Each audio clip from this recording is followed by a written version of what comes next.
have a countdown. Here we are. We're live. All right. Back Nice. at you. Nerds for everything. Mine says off air. No, we're live. Okay, now we're live. There we go. We're Nerds for Everything. I'm Matt, also known as Major Reaction on Instagram and YouTube. I'm Jalen, known as Jalen on Instagram, and Jalen on YouTube. I'm Ezra. Same and same. And we are the Nerds for Everything so far. All right, tonight we got a lot to talk about. We're going to talk about the John Wick 2, Chapter 2. That'll be an in-depth look at John Wick 2. So if you haven't seen it, we will be giving some spoilers. We'll try not to spoil like everything, obviously, but we'll give our what we think was like some of the best parts and stuff. So I will say this: if you're a fan of John Wick 1, definitely watch number 2 because it is better in every sense of the word. Better. And I will also say that even if you haven't watched the first one, you can just jump right into the second one, and it's badass either way. Yeah, if you just like very elegant, stylized shoot 'em up films, this is the film for you.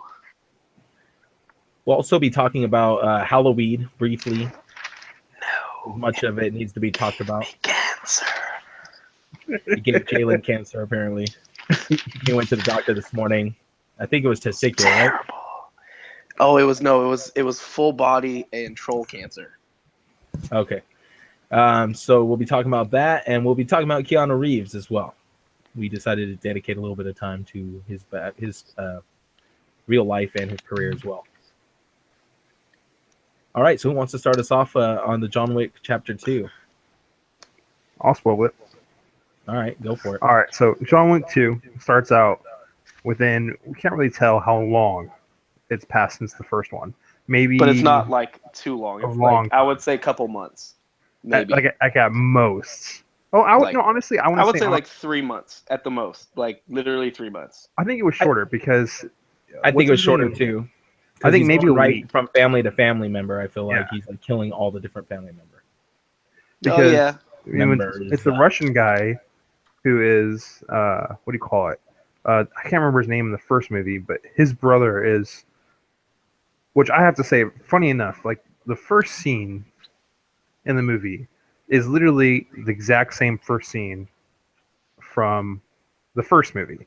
You know, a Russian guy is sitting there drinking, talking to somebody else in the room about John Wick's kind of his mythos, like his reputation, and it was almost word for word the exact scene, just piloted over and plunked right in the beginning. Just different people, which I thought was odd, but at the same time really fun to watch. I can't say enough about the action and the choreography and just the blatant, brutal impacts in this movie of not only the gunplay, but the physical action to a couple scenes of people getting, in the first half of the movie, there's at least 15 minutes of vehicular manslaughter pretty much happening. Oh man, and was it good? like It was 10 different times. Every one of sort the of best car. chase scenes. He Yep. killed more people with a car than he did a knife in this movie. Oh yeah, he only killed I don't think he even killed anybody with a knife. He ended up stabbing that one chick at the very end, and she I still feel like he survived. uses knife more as like a way to toy with people. I don't know. He uses his knife to send a message. Instead of using a pen to write out, he uses a knife to write it with your blood. Oh, but don't think that a pen or a pencil won't come into play at all, though. Don't. Yeah. And that was actually one of the funnier homages that they did with the first one. He was renowned for killing 3 guys in a bar with a pencil, and this time in the second movie they actually show him about 3/4 of the way through killing 2 guys in a bar with a pencil. So whoever His pencil kill count is up to 5. which is 5 more than I ever thought any human being in a movie would get renowned for. But Well, when you're as like Well, the Joker got 1 in Dark Knight. yeah, yeah, he did, huh? Yeah. That was the first time I ever seen a pencil used like that. But the thing is when you're that, I don't even know how to say, like, I don't want to say vicious, because he's vicious, he's ruthless, and he's efficient. But John Wick, at the same or the Joker? time, John Wick. Okay. John Wick has like no wasted movement if you watch what he does. So everything he touches, looks at, or like uses, he uses it to the full extent that he can, and he always has like a way to use something unexpectedly for you. Like whenever he touches something, he uses it in a way that you would never think to use it, ever. Yep. Yeah, and this all comes from the training I think he did in order to get ready for the movie. Yeah, like I showed Mablo the YouTube clip. I'll screen share the clip really quick with you guys. The training that he went through is literally military training. Like they have him on a military course right now, guys. And he is blowing through this course, and it's this is him right now. Ridiculous. This is him training for it. I can't really see it, but I'm on my phone though, so. If you're on PC, as long as Matt. Oh, there it is. If you get a chance, we'll probably at the very end of it. We'll link it to the video. Yeah, exactly. Just link in the video after. But like, if you look at this is like child's play compared to the movie, and like what he does. Like that's a sample. That's like opening scene violence right there of what he's doing. And he gets more and more elegant and like brutal throughout the whole film with his killing, because at this point they're just inconveniencing him of what he wants to get done. And it's like he's getting tired and like angry at these people, and he takes it out more and more on each person. And it's like really fun to watch. Yeah, well, because go ahead, Matt. Okay, yeah, and one of the main things I noticed about the movie is especially in the theaters, I think that's the way you have to see this. Don't wait for it to hit red box, because in the theater you can feel every shot. Go to one with like a good sound system, like a Dolby 5.1. Yeah, all of the bullets, can feel every shot, every impact in this movie if you go to the movie theater.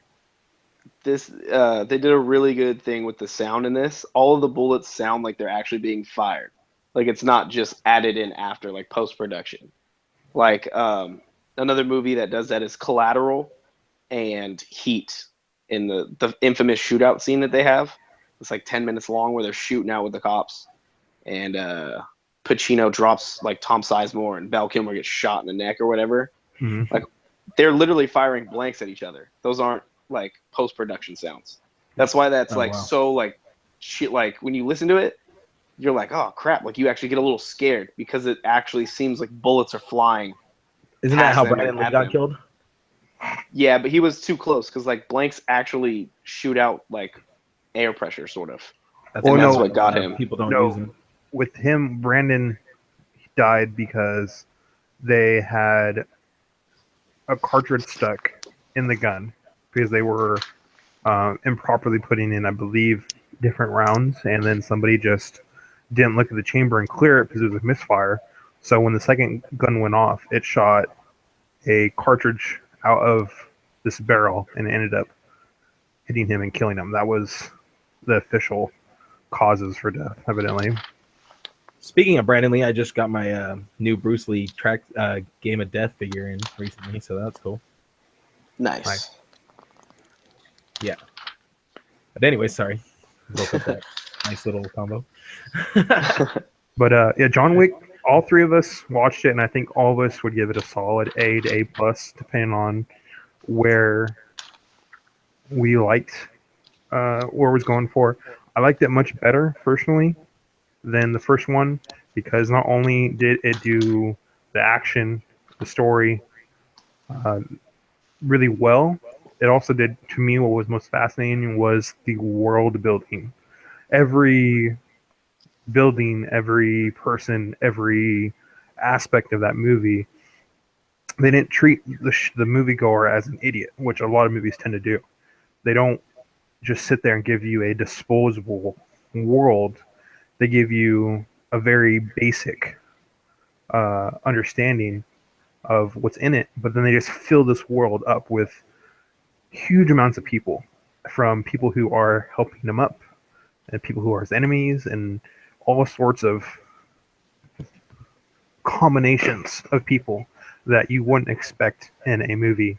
And they don't really tell you anything about them in the regards of, it's not saying that it's a bad, they don't fill people's backstories in. It's just, it's John Wick. It's not John Wick and people. Imagination. Exactly. They leave everything mysterious because John Wick is mysterious.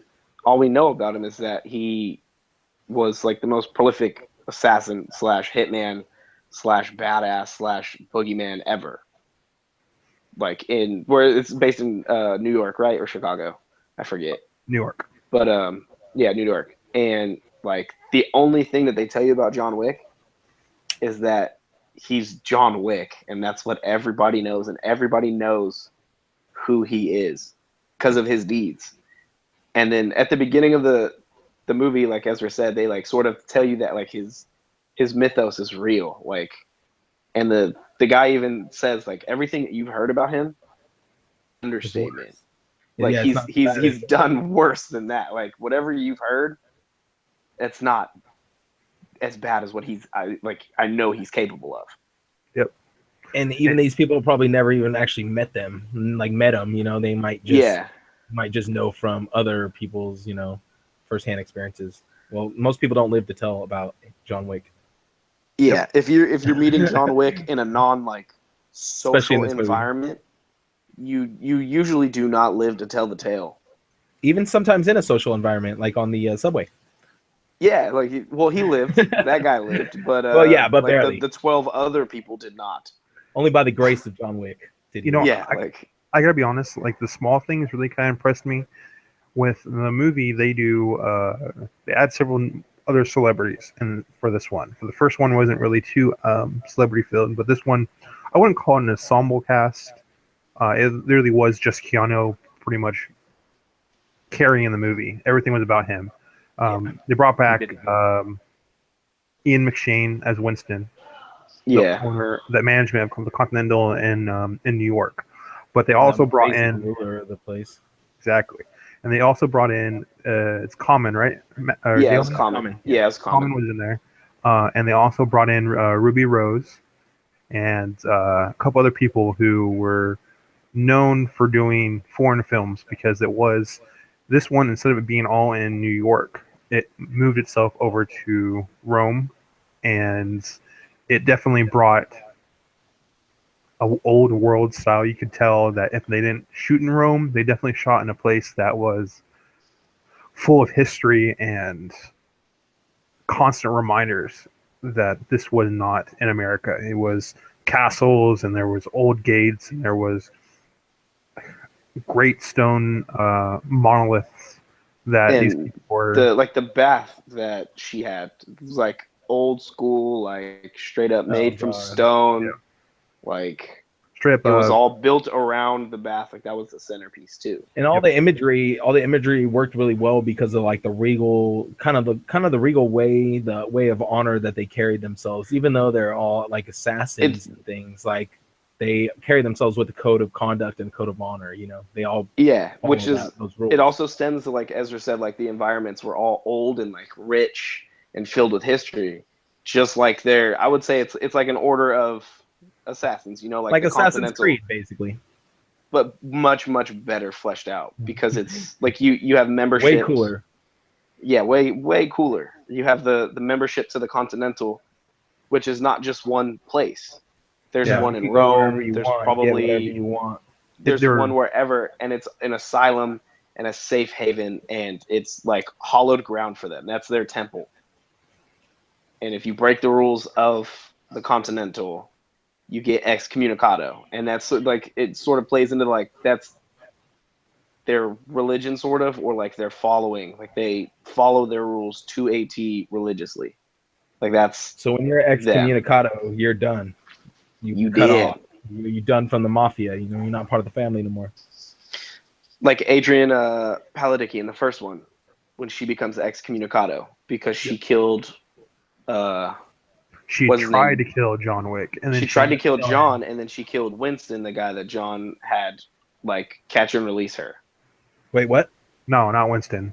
Okay. Winston was the Okay. guy that. No. What was his name? Oh, it was Lucius. Sorry, Yeah. Lucius. But nonetheless, movie. No, we gave you a kind of a sort of fleshed out idea what it is, but none of us can recommend enough the movie itself.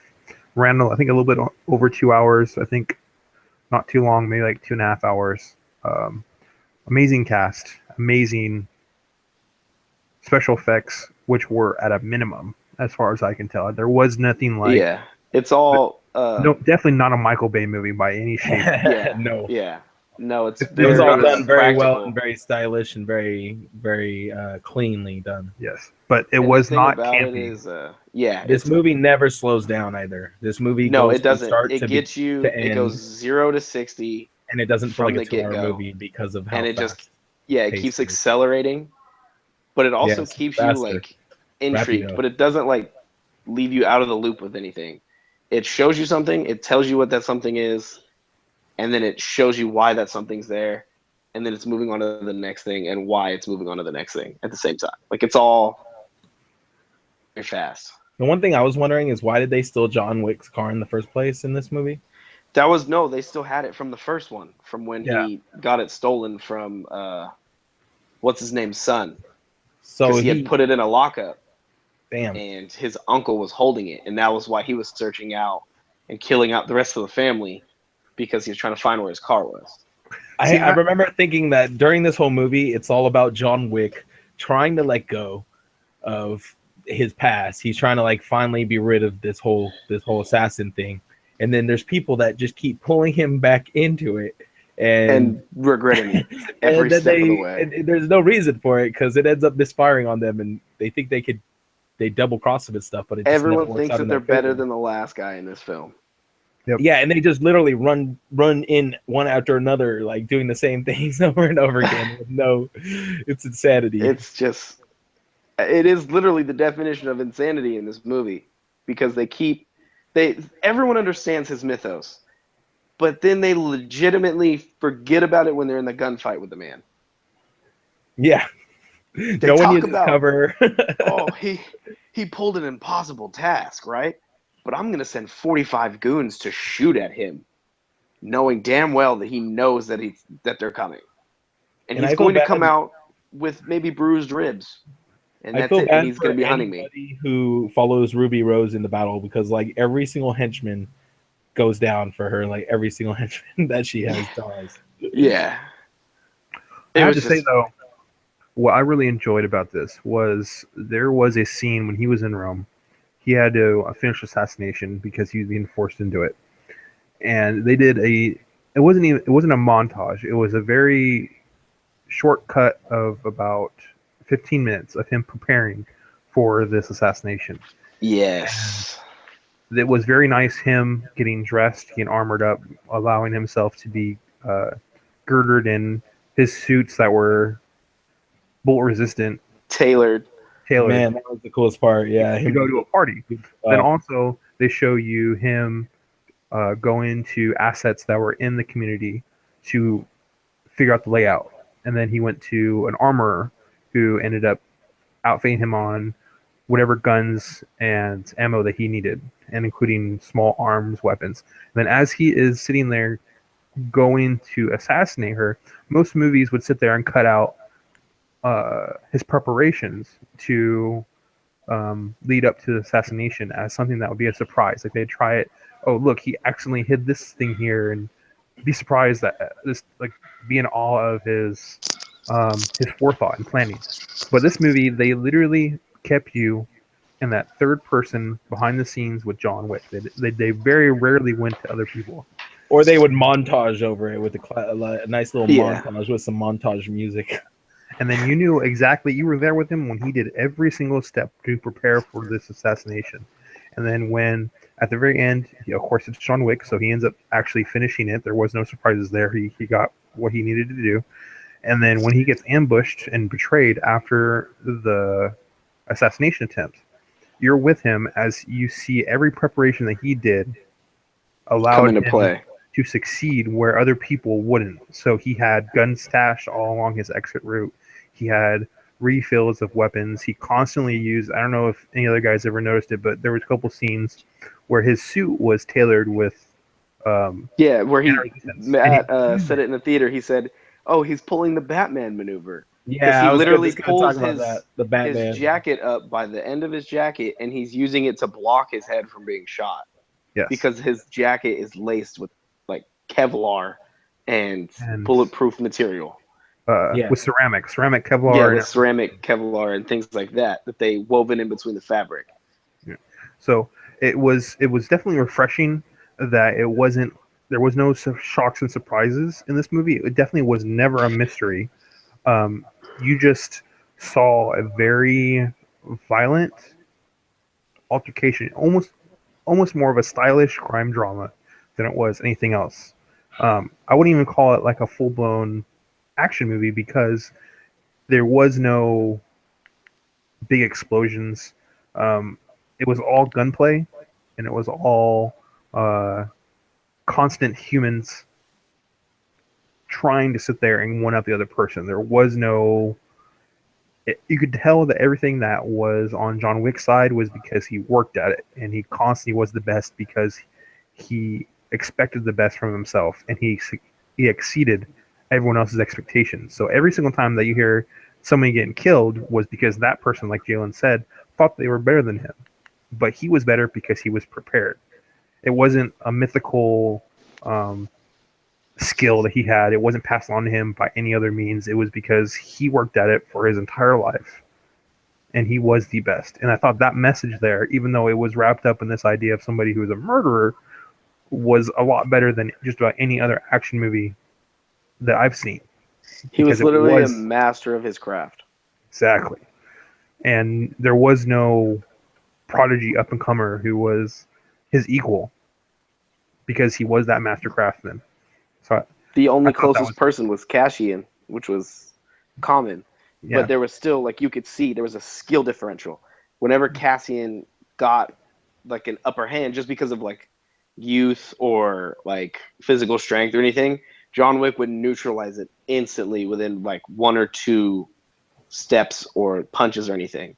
And he would always, with technique. And it goes to show you, like, he was light years, like, beyond anyone else in the film.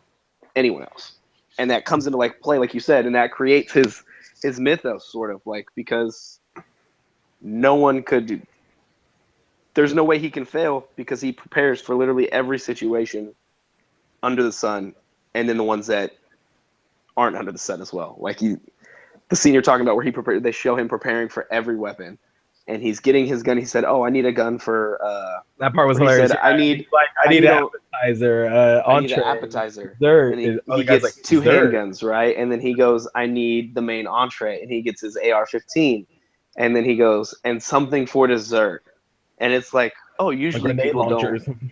Yeah, like people usually don't plan that far, like by that guy's reaction. They only plan for the main entree. He had like a backup for his backup's backup. Yep. Like he came prepared for literally everything.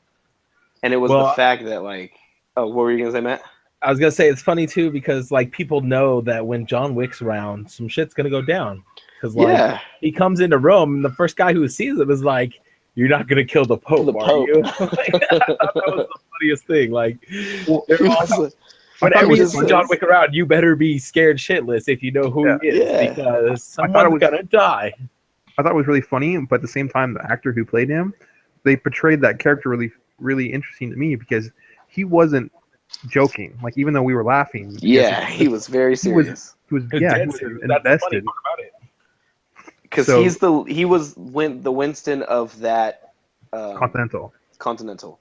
They all have a like set high council member that runs the Continental, and they're called management. He was the one of Rome, right? Yes. Yes. Okay. Yes. And then on the flip side of that, not only the preparation, it was the small details. Earlier when we showed the video of Keanu Reeves preparing, that was just a taste. This whole entire movie was just him constantly being prepared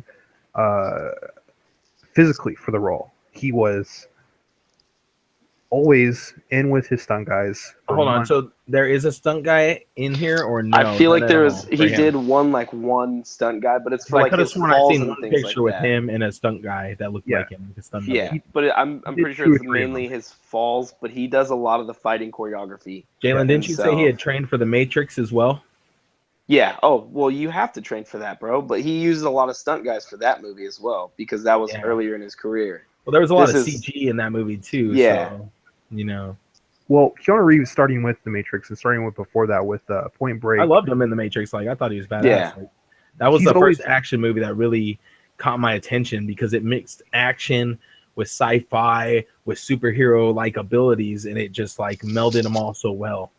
Yeah. In the first movie. Like, after that, it got a little, a wacky. It gets a little biblical, though, because he's supposed to be, like... Yeah, that part didn't really bother me. It was more like the drawn-out, like... I mean, there's a lot of stuff that goes really deep in The Matrix, and at the time, it was just like, damn, this is way too much. Like, I just want to see some badass fight scenes, They give you most of the action in the first movie because they're fleshing out a lot of the plot points and just the characters. But the second one is more building on the universe, and then the third one is the culmination. Yeah, is everything. I did like the second one, though. I love the Ghost twins. They were sick. Yeah. I have to admit, but Matt brought up a good point. What was so successful with the John Wick, if you just take out Keanu Reeves for a second, was both movies were absolutely simple but absolutely relatable ideas for the movie. First one was about revenge. Second one was about Galen, we're getting a little back on your end.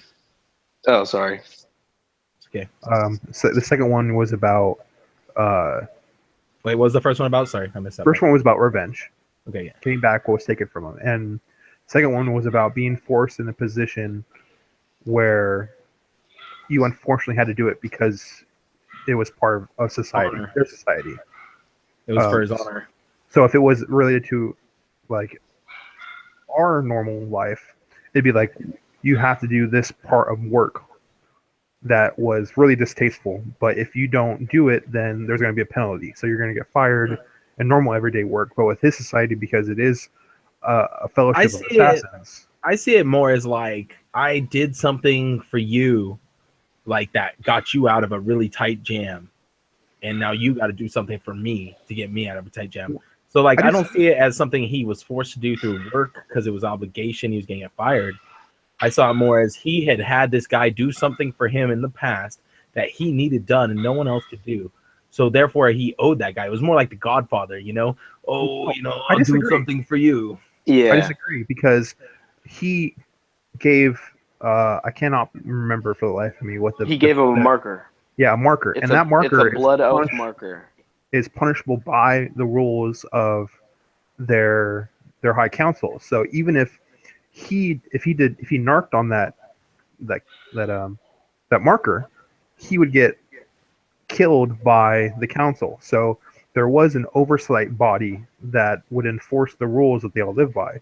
That is true, but he wouldn't have been in that position if he hadn't needed the guy similarly to the way I needed him before. If he had never had that guy do something for him, he would have had no marker. That's the way the markers work. Well, I know, but that it wasn't. In the way I'm saying it, and the way that was portrayed in the movie, yes, the markers were there, but the guy wasn't about to sit there and kill him. It was the person who was going to enforce the rules wasn't necessarily the dude who was being wronged. Made the marker deal. It was the governing body would have had him excommunicated. Assassinated. Because that was Winston made that very clear when John was talking to him about the marker. You knew. But Winston also made it very clear not to kill people in the Continental. Yeah, but John Wick didn't give a shit about that at the end. Because at that point he was already pushed past his limits. Like, but the idea I feel like John's a very patient man, and you wasted several weeks of his life by doing this. But he's so patient. What I was going for wasn't that it's like a lot of people like the idea of that you have to do something, or it's like it's honor or it's whatever. But there's a lot of people who just don't give a shit about other people's like beliefs or even like what their feelings are. So John wanted to be out. He went back during the first movie, and then if he wouldn't have done what he did in the second movie, he still would have got the same movie would have happened. It would just been, instead of being betrayed by the guy who had his marker, he would have been hunted by their governing body. So he had a choice no matter what. It's always his choice to do it or not to do it. It's just he chose to he chose not to have the council on his bad side, and in the end, that was that part. And then the second act starts after he gets betrayed, and that's a whole nother bag of worms entirely. The whole series is about choices being made, very bad choices to cross John Wick. That's how the whole thing starts. Yep. Is they want his car, so they take it. Bad choice number one, right? Yep. What else do? They kill his dog, right? That's from his deceased wife. Bad choice number two. Okay. Oh well, they made a lot of bad choices in this movie. Bad choice number three.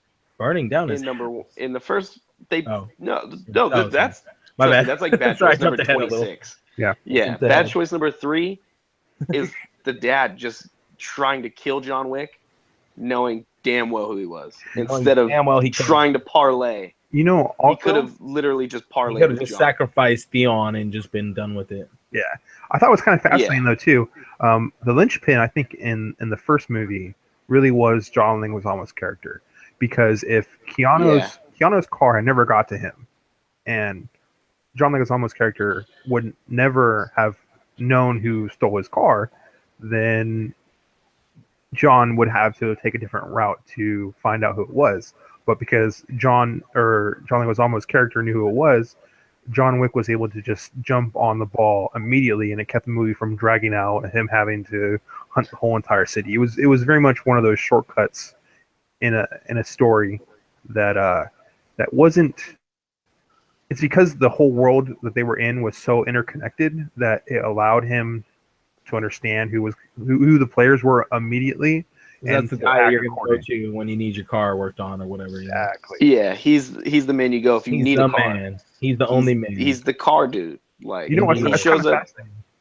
To me, he shows up in the second one as well. That's a straight Monopoly right there. I thought was really fascinating was this whole entire movie. Both movies had nothing to do with the wider world. This wasn't like killing heads of state or people who weren't involved. It was literally within the organization. Exactly. And that was fascinating to me because there's literally everybody's a bad guy, for lack of a better word. Yeah, pretty much. We see that in a bunch of different scenes too. Yeah. So you have a different movie that's like, oh, there's antagonists and there's protagonists.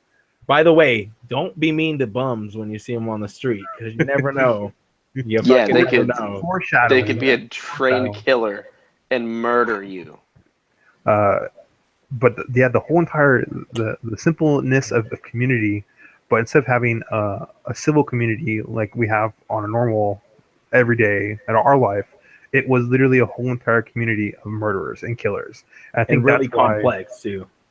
You know what? I think it was actually quite the opposite. It wasn't really complex. There was the head people that kind of gets fleshed out.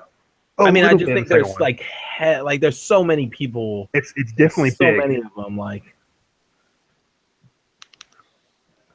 But it was just a lot. So many of them going. But it was a very simple idea. It was just him kill this guy, gets betrayed, kills a whole bunch of people that are sent after him.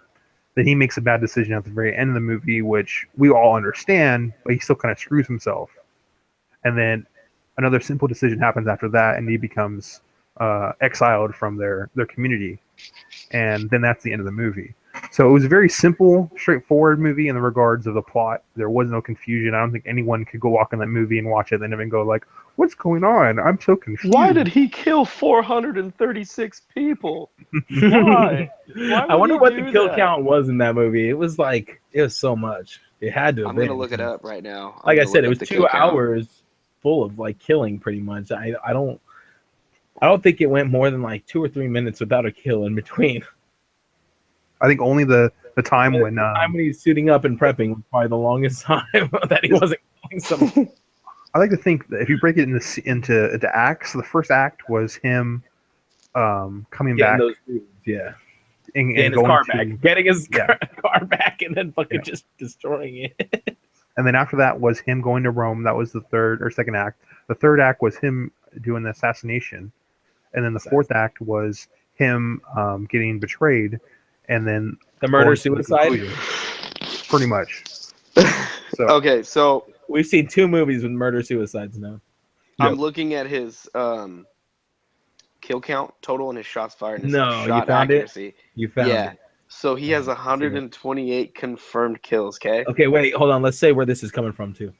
This is John Wick 2. This is the whole film of John Wick 2. No, where are you finding this information? Oh, it is on ScreenRant.com. I literally just Googled. There you go. John Shout Wick out to 2. ScreenRant.com. Thanks for these crazy stats. It's the first link on Google when you Google John Wick 2 kill count. So he has 128 confirmed kills. Okay. Wow. That's like one every 2 minutes. That's the whole movie. Like one a minute. That's the one whole a minute. movie. He has 80% shot accuracy on 302 shots fired. Damn.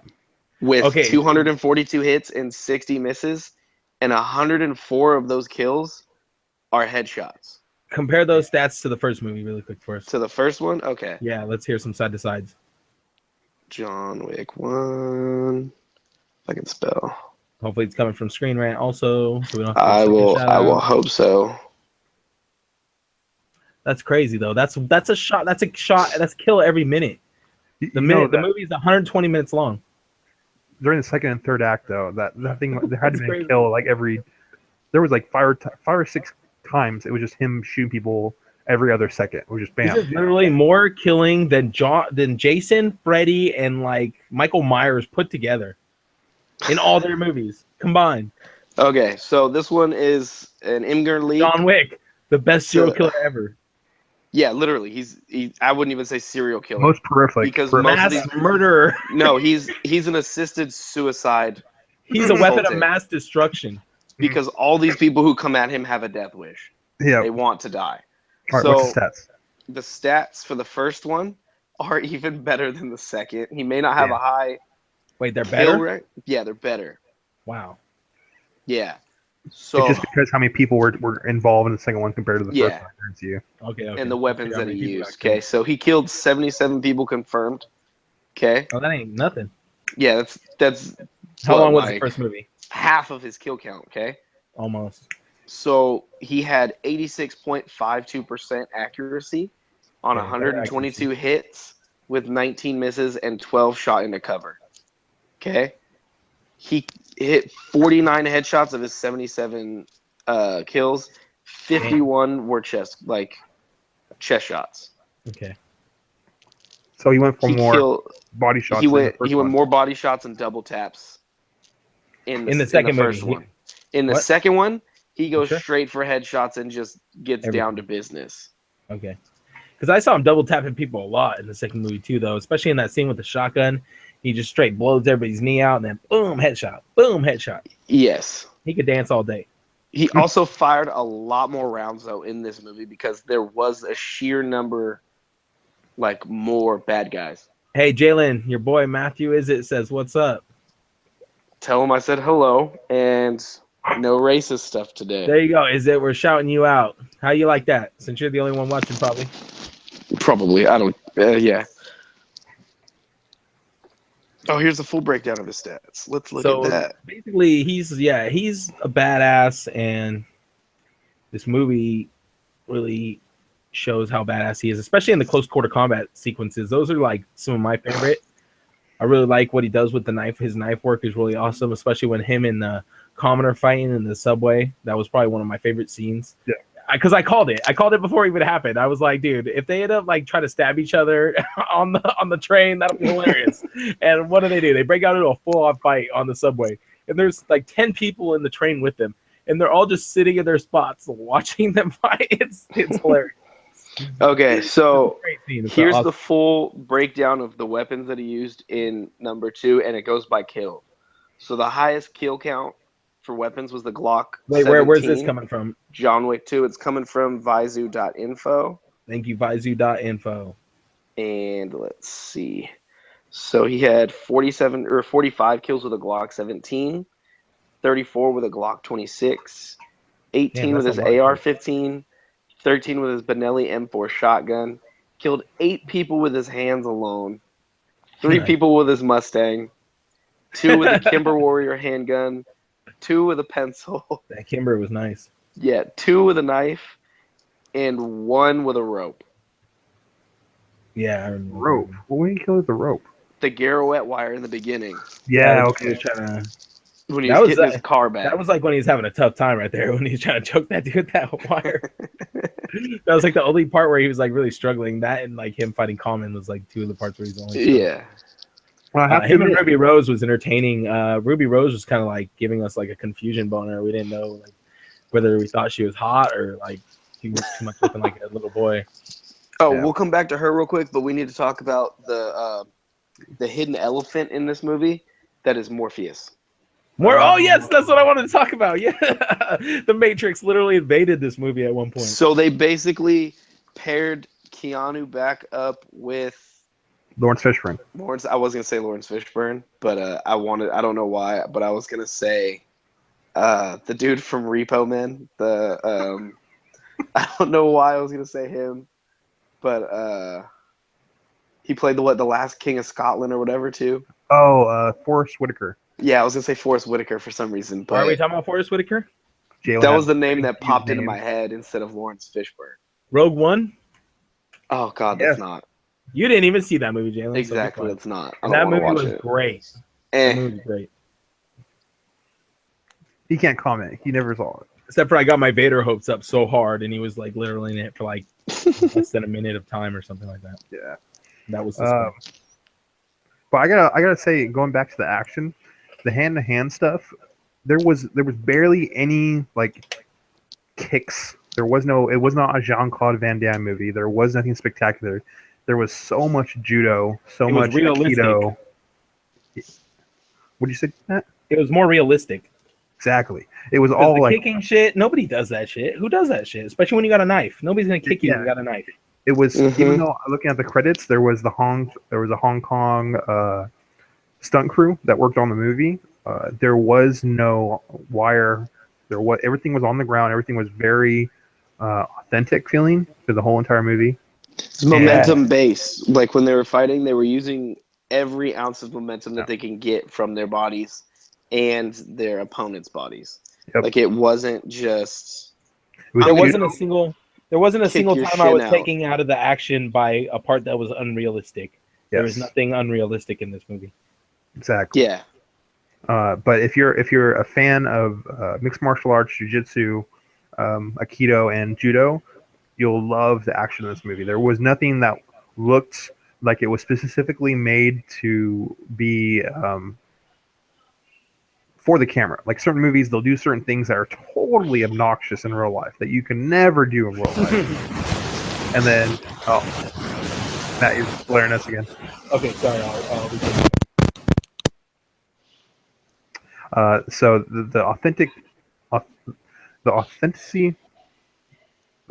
nature of this movie through weapons, through combat tactics was just amazing. Oh, reloads were fantastic. Reloads.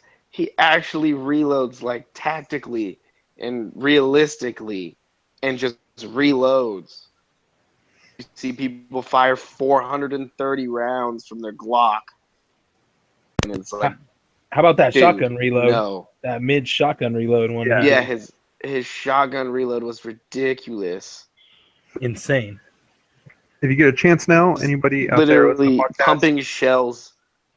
I'm sure it's up by now. You can definitely check out the action scenes that weren't necessarily anyone out who's in the podcast. You can definitely check out any of the action scenes. I'm sure it's out in theaters now. There's definitely going to be a bootleg version. I don't necessarily say you should download that, but on YouTube or Vimeo or something, there are going to be tidbits from this movie of his attention to detail. Tactical, on all that stuff. There can't not be. This movie is just too badass. I would put it on par with Tom Cruise's alley shootout scene from Collateral, like we were talking about earlier. Yep. Collateral, is that the one with Jamie Foxx? Yes, it was. Yes, it is. I haven't really seen that all the way through. Fantastic movie.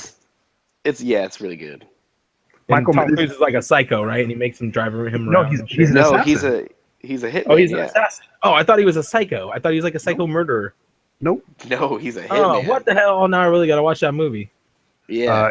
If you're a fan of Michael Mann as a director, and this movie definitely had the feel of Michael Mann's movies, very, very gritty, extreme, a little more slicker than his movies because he loves elegant. the idea. Yeah, his so is more elegant, where Michael Mann's is gritty and yeah. What did Michael Mann do? He did in the beginning. I think the last ones I can remember, he did Collateral. Then before that, he did Heat. Yep. Recently, he did a movie with. I want to say I've seen Heat before. You've seen Heat with Al Pacino, Robert De Niro, Tom Sizemore, Val Kilmer. I'm pretty sure the dude from the Allstate commercials is in that movie too. Yeah, he's the driver. Yeah, he's the driver. He gets lit up at one point. Yeah. Who else? There's a bunch of people in the movie Heat. If you're a fan of action dramas, that is, I think, quite honestly, one of the most celebrated for a reason, because Heat is the quintessential crime drama movie with amazing actors and amazing action. So another fantastic movie in the same genre vein with John Wick. I'll definitely have to check Collateral out now that you guys mentioned that one. Yeah. I actually I downloaded that, Jalen, so I have it here. Oh, perfect. Wait, which movie? Collateral. Okay, so you can let me see that, because I'm the one who hasn't seen it. So yeah, I'm the one who asked for it though. So yeah, cool. Ezra, give it to me. Also, if you're in the same vein, if you want to watch a couple movies that were like that, good old Batfleck did an amazing movie a couple years earlier called The Town. The Town! I love that movie. Yep. If you like The Town, it's literally a copy of Heat. But just in Boston. Wow. Yeah, just a negative here and there because it didn't have the amazing cast that he had. Well, Ben Affleck's the best person in that movie. No, the best person in that movie is Jeremy Renner. In which movie? The Town. The Town. Which guy did he play in that one? He was the best friend. The one who was kind of asshole trying to figure out what was up with the girl? Yes. Yeah. Or was he the guy who was actually his best friend? He was his actual best friend in the movie. Who was the one who was trying to find out what was up with the girl? Was that Jeremy Renner? Yeah, that was Jeremy Renner too. I think so, yeah. He was trying to find out why he was hanging out with the girl from the robbery. Yep. Yeah. Okay. All right. He's the one who ends up dying at the very end where he's in the cop uniform. I know who Jeremy Renner is. It's just been a while since I watched The Town. Well, the character, he dies in a shootout with... I can't remember that guy from Mad Men. The main guy? John Hamm? John Hamm. There you go. Yeah. John Hamm's in The Town too? Yeah, dude, he's the lead FBI investigator. Oh, that's right, huh? Yup. Uh-oh. So go to bed.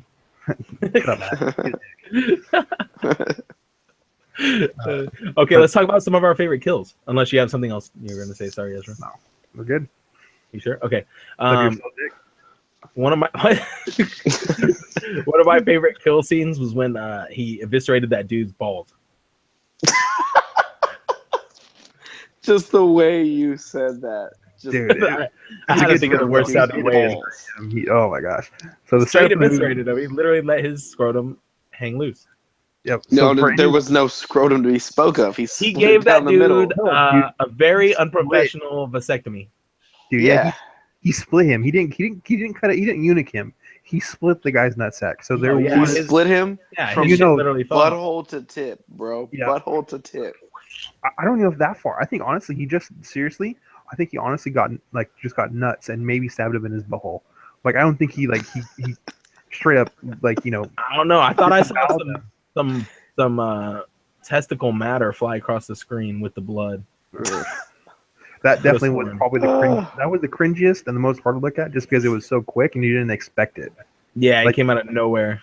You could anticipate that if you're really thinking about it, because somebody has to get stabbed in the dick. Every movie now. Yeah, but even though we told you it's gonna happen, you're not gonna know when it's gonna come. You won't see it coming. It's unexpected. It's so fast. Neither did the guy's ball sack. Yeah, his ball sack. He probably didn't have time to clench his sphincter, so he probably shit himself at the same time. Well, that was such a horrible thing right there. All right, Ezra, your favorite kill? My favorite kill actually was the scene with the woman, his assassin contact, or his target. The whole entire scene of Giovanna. That was a sad scene. That was a really sad scene. It was very tragic. I would say it's tragic more than sad because, like we said earlier, this whole entire movie was filled with murderers. It's so elegantly done, though, too. It was him doing something that he really didn't want to do, which was he was forced because of a choice that he made, which was doing absolutely nothing. Yeah. But at the same time, her character was fascinating to me because you get a little bit of a glimpse of her about 5 minutes earlier. Much, yeah. Exactly. And you actually see how much John is an outlier because even though there is rules in their society, you're still talking about a society of murderers and people who are warmongers, power-hungry people. So she alludes to the idea that she was going to kill others. Well, she alludes in her storyline that she was going to kill a bunch of kids as an example for some warlord's land or some such. I don't remember exactly. It was Oconee. It was Mr. Oconee. That was his name. One of the random African people in the background. Warlord or gun runner. I really thought that guy was going to play a bigger part at one point. I did Mr. Oconee? He'll probably be in the second one. Super hard. So that was an interesting scene for me because I don't necessarily just like the blatant violence.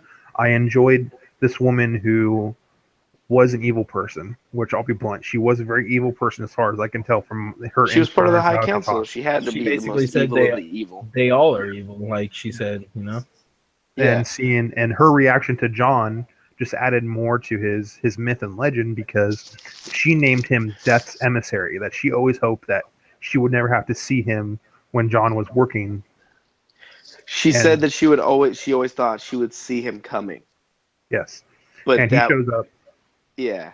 Out of the air, amazingly seen. So the whole setup from beginning to end, her killing herself, and him finishing her off with that gunshot to the back of the head, was pretty fascinating. Because he knew he had to do that. That was the only. Because if you look at him, he cringes too when he pulls the trigger. No, that's not what made me cringe. It was the way she slit her wrist. Yeah, that was definitely hard. Vertically, that's horrible. That's the worst. Hey man, she went down the train. She went down the railroad, not the train. Well, she knew that she had to make it so that she couldn't be saved. That she was going out on her own terms. Like she said, because she knew she was going to die. Exactly. She was going to let him be the one to determine. Because she knows John Wick does his job. That's what he does. Exactly. He finishes, and he's always gets his target. That was definitely his most unsatisfying kill of the movie. Yeah, that was. I say at the same time, I enjoyed the idea because this movie doesn't take any qualms about of explaining the character of John Wick to you. He's a killer. He's a cold-blooded, ruthless killer. And he has a conscience. He has a conscience to a certain degree. Well, is it saying that he's going to get the job done no matter what, though? Because I think in the first movie he has a wife and he has a dog. I mean, that stuff I think is the anomaly on all actuality in his life. He escaped he escaped his. How was I going to say this? He actually found a piece of humanity in himself with his wife and the dog at the point, and they took that from him, and they made him the boogeyman again. They made him the Baba Yaga. So the complexity of his character, which it was complex and it wasn't, because he didn't take any shit from people, whether it was man or woman. The only shit he took from people was their lives, and that guy's ballsack. And he took all that shit. Well, at the same time, he took a lot of crap from the council and Winston, but he respected him as. That's the thing is, I feel like Winston respects him more than it actually sort of shows, because Winston feels like I'm pretty sure that's John's mentor. I want to say, because he admires the way they talk. Yeah, Winston shows him a lot more respect than he shows everyone else. Yeah, true. You could see when he basically disses the other guy who comes to stay at his place. He's like Santino. Yeah, so when he talks to Santino, he's like, "You're gonna bitch out, basically coming here." He talks to him very down, very condescending. But when he talks to John, it's as if he's an equal or he's a son to him or something like that. Exactly, like it's very family-like. Well, a shout out to Ian McShane too. Ian McShane was the actor who played Winston. Fantastic actor. Yes.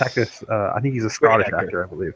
So they casted him in this. The whole amazing cast role. was perfect, though. If you want to talk about cast, Yeah. like everyone was perfect for their role in this movie. Yeah, I loved everybody's part. There wasn't a single person that I didn't feel like was out of place or didn't belong in the movie. Even Santino, Yes. I liked him because he made me mad at him when I saw him doing his little double crossing bullshit. I was just that was his role. guy. You knew he was a But I like pompous this little guy. prick, but he acted Exactly. it out so perfectly.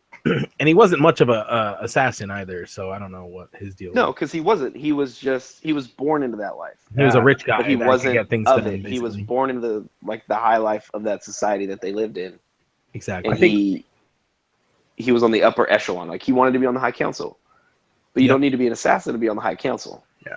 I think also this, if you really get into the deep end of this movie, even though I don't know if it's the directors and producers and writers attempt at it, but this thing definitely had a America versus the rest of the world kind of tilt to it, in the regards that you have.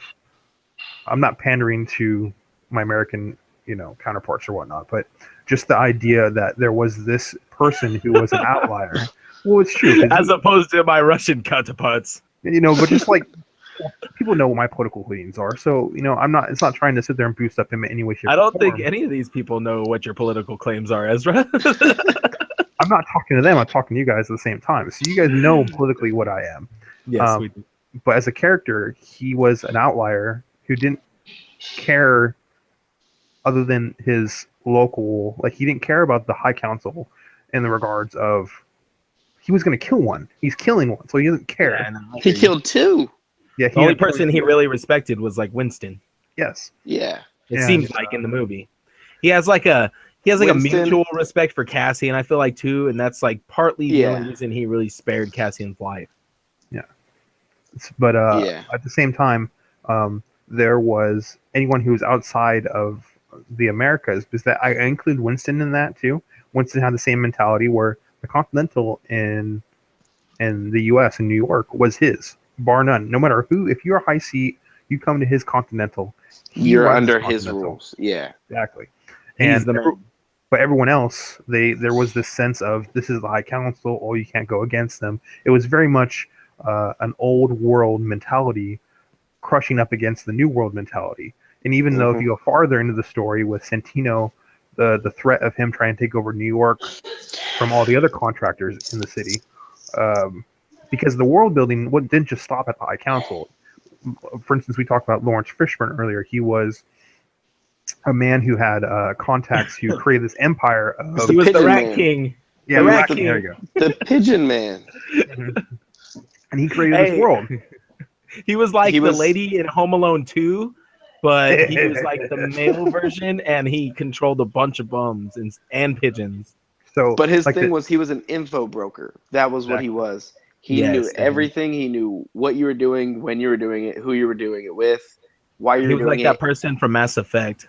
And then he would know, the shadow broker. Yeah, shadow broker. There you go. And then he knew what you were going to do next before you even knew it, because he knew everything. He wanted to be omnipotent. I think is the word. Omniscient. Yeah, there you go. Thank you. But so he was also a pigeon whisperer, correct? Because that's how he learns things. But he was also he talks to the birds physically and mentally. No. Shut up, Matt. It's not a sci-fi movie. No, but the thing that that was maybe the okay. Sorry. Earlier I said there was nothing that really broke the realism of the world, but that was the part that kind of broke it. His pigeon bullshit. That was kind of like he didn't speak to the damn pigeons themselves. No, but they carried messages. That's kind of like I don't know. That's like real. They used that in World War I and World War II. Like they used so outdated pigeons. though. Like you got emails, you got text messages. Why you exactly? But how are you going to get? You got the bums on the street. Why do you need the pigeons? I don't know. Because it's the safest way to get it from one place to the other without anyone getting their hands on it. I mean, I guess. Unless they know the pigeons are there. What happens if your But pigeon his system was so sophisticated that it integrated technology with old school. I think Like, you're if you being look a at little it, bit of a snob, Matt. You're being a little bit of a snob. No, okay? I was Yeah. just getting picky right there. Yes, you're right. Because earlier I said there was no part that broke me out of realism. Now then I think about it, and that is the only part that broke me out of the realism. It wasn't out of realism. It was There's a blue pitch cubes pill. all It over was New a York. blue pill right there. It's not. He's integrating found an a old niche, school yeah. method, and he made it high tech with the chips that he was dropping for phones that would relay messages to and from his bums. Okay, so those and were like his- SIM cards and shit that he was dropping. They were like with SIM info on cards them? and like tracking chips that would like listen in and take was kinda signals wondering from about that at phones one and stuff point. like that. So he's basically pulling an NSA. Yeah. He's pulling all your stuff so without you knowing. we've seen two movies now where the car was used as a battering ram. We saw one where the car didn't get touched at all, and we saw John Wick's where at one point he couldn't get the car started because of how much damage he did to his car. You know what? I actually feel like that was like a deeper message than that, because this whole entire movie was this like decisions coming to roost from his past, and I felt like the whole entire scene with the car was something he loves, which was his marriage and his life outside of this organization, Being crushed by everyone in the organization. but also by his own choices, because he chose to do whatever he got involved back in with his organization. So True. it was him took putting revenge. himself in a position. So I But thought that was the thing. It was he didn't have a choice. See, the thing is, like, he could have mentally let and it go. emotionally. He couldn't have. No. Because That's why I see this movie is all about a man the that dog just can't let and go. it wasn't more about the car. Yes, he loved the car, like he said to John Leguizamo. No, it wasn't the car he loved. It was the fact that he had memories with his wife with the car. Like he doesn't really love anything It wasn't material. That. It was he loves what it was his wife left and the in memory car. of her. What he had And in yeah, the her car. memories. Exactly. When he pulls into the garage, what does he pull out of the glove box? Picture of his wife. It's the picture of them at the beach and the postcard that she gave them. With the like car. With the car. Well, no, because he had the car before her. I'm very sure about that. I know, Like, it's that just was his funny. car. It's just funny that he has a picture of them in the car. Well, he probably keeps it there to have something of her nearby. Like that's him. Like if you look, he has her chain that he bought her, like her little. I mean, bracelet obviously, it's not safe for that him he to keep kept on him. pictures in his pockets because his clothes usually end up with holes in them. Well, he was done with the life at that point. He was not really. Retired. I mean, he knows that he's not done. Like a guy like that, even after you get out, it's like being like a straight gang or something. Like it's inevitable. It's gonna come back to you. Even if they jump you out or whatever, you're always gonna deal with that shit. That shit's always gonna come back to you. Yeah, but he thought he was biding his time. Like he had forever. He thought that. Well, look at how many damn he assassins was. there were. You don't think he's wrong? So many of those people are taking so many of those people's loved ones. You don't think there's so many people that are assassins just because of him, to kill him, you know? Think about that. But if you look at it, why would they have? They know not to come after him. Well, yeah, okay, so They does know not to everybody come else, after but they him. still do. They still do. They're henchmen. Henchmen are what? They're good for yeah, one thing. but even the bosses come after him. They're basically stormtroopers, man. Cannon fodder. Meat Their shields. bodies to clog the aisle to slow John Wick down. But guess what? Kill count. John Wick numbers. he brought his body stomping shoes, his boots, and he was stomping all over everybody in that damn aisle. And he was killing everyone, and he was taking names and kicking ass. I really That's hope all they he were did. rain boots because there was a lot of blood. They were galoshes. Fine. He got no blood. They were in the his ones where socks. you put over your shoulders and they go up to your chest. He was wearing some. I could see him rocking fishing some waders, Gene bro. Simmons high platform shoes. Ugh. Why would you picture that? That's Why weird. would you defile this movie? Because those seem like ass kicking shoes. No. No, they Those sound like are- freaking you're gonna With get all the your metal ass studs packed on them and in. stuff. Anyways, all right. So, what was your favorite kill scene, Jalen? I don't think you said My that. favorite kill scene You're just was- stomping holes in everybody's was the butthole. last kill that he had. Was Santino. It embodies John Wick to the T. He set out with his job that he had to do, right? That was his side job, basically. His main job was he was going to kill Santino the whole film. If you watch what he was basically, doing, he sets himself up to kill Santino in every possible way. Because Santino took what he loved. He took his home. Yeah, he he took the blew up memories everything. of his wife. He blew up everything. So that last one when Santino's trying to talk to him and John Wick's not listening to him at all, I guarantee you. He heard not one word of that. Nope. What he's calculating in his mind. He's calculating, what are the repercussions of me killing Santino? Is it worth it? He's saying, is it worth it? And he goes, you know what? Yep. It is. Bam, one shot straight to the dome. Done with it. Puts the gun down and walks out. That's all he does. Doesn't say one word because he knows that he had freed himself of one thing, even though it's causing a whole bunch of other burdens to be placed on him now. But he knew that in the end that he would never be free from anything. Like when he's talking to Cassian at the bar. Yeah. He says, do you feel free now? And he goes, not in the slightest. That's the epitome of this movie, is that John Wick will never be free. Ever. He will always be hunted because he is John Wick. So what do you guys say? Chapter 3, do or do not? Do. Yeah, same. Do. Do. What's the reasons for doing it? The reasons for doing it? Ezra, give us one of the main reasons for doing number 3. I want to see...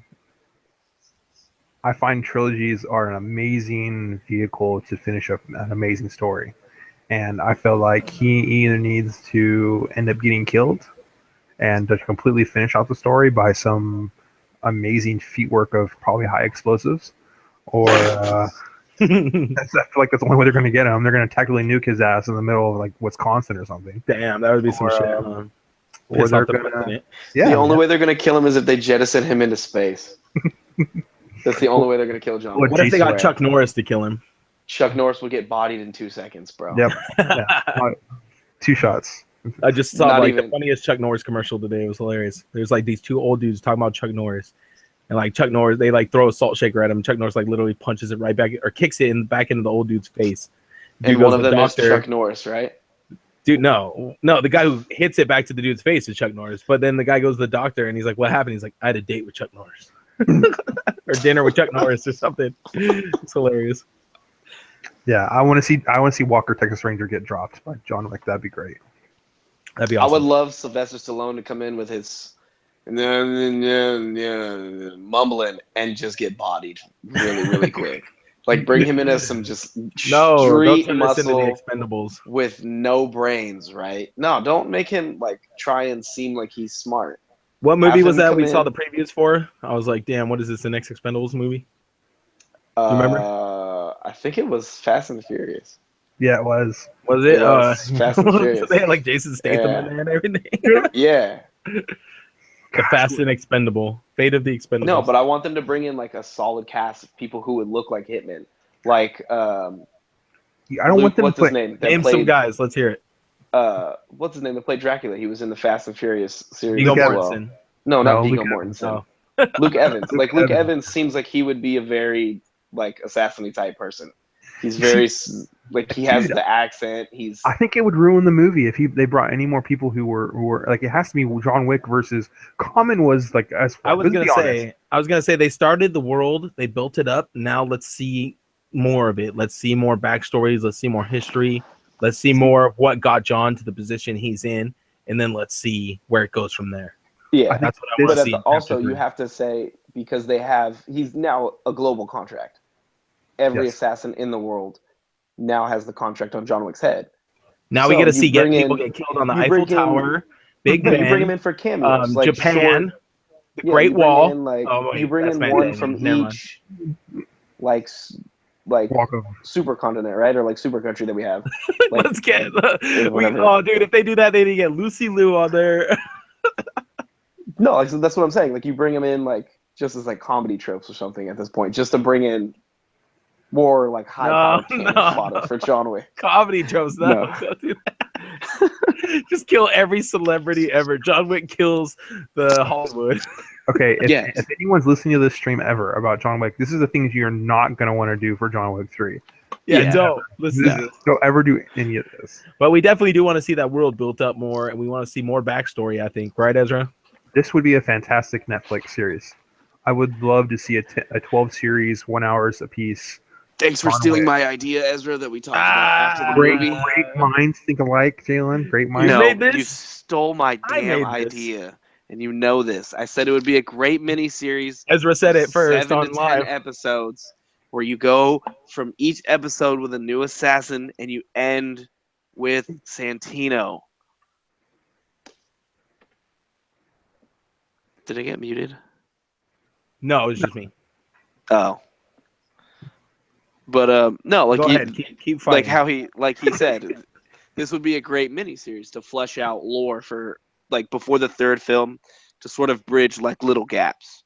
So you start with maybe Common or Cassian, as his name is in the film, with the first episode, and you give them more backstory on him or whatnot, and then you end with him present day in John Wick and where he is, where he's sitting in the train with the knife in his aorta, sort of like smiling, like, damn it, John got me, but I should have known this was happening. Yes. You know, like, I should have known that was going to happen when I stepped to him. And then you go to, like, Giovanna or whatever, or, like, she could be, like, the second to last episode. Giovanna's Ruby? No, that's Santino's sister. Oh, yeah, no, I really want to see a lot more about her. Yeah, you would go through that and, like, her history with John because she knows him.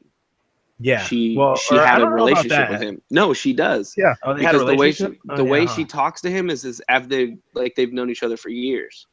Yeah, like they were friends once. Yeah, she says that. She said we used to be friends, because how do you think Santino got John's marker?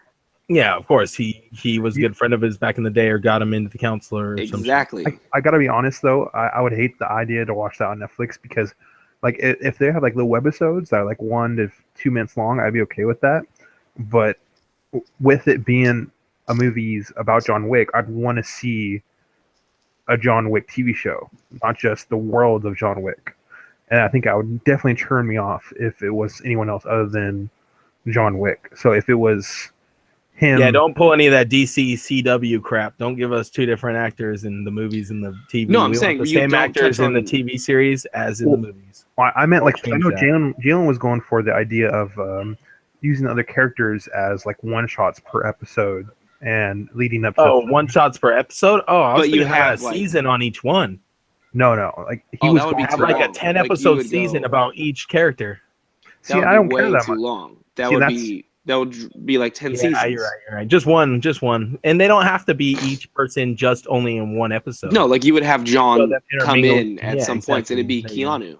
And it would sort of like towards the end of the episode, Keanu would be there as John Wick. Yeah. Giovanna would have to be like the 3rd episode then or something, you know? Because that's what I'm saying. And like you have one of Ruby Rose and why she's deaf and why she's Santino's like main #1 lieutenant. And why she deaf and what's up? And then you go through that's what you said. Okay. I thought you said something else. And then you have one on like Winston and his relationship with John, and that one could have John in it more. You know, it's because it's building his lore and his history with Winston up. Yeah. And then it goes to like Cassian and whatnot or whoever else is in the film. And then right after the series is over, John Wick 3. Boom. And then boom, it alludes to John Wick 3. I think I would hate to watch. And then maybe introduce 1 or 2 other characters that weren't in the original movie that are going to be international characters. Like the big name celebrities that are going to be the international characters could be in like 1 or 2 episodes, and they don't even have to be like a full episode about them. They could just like show up.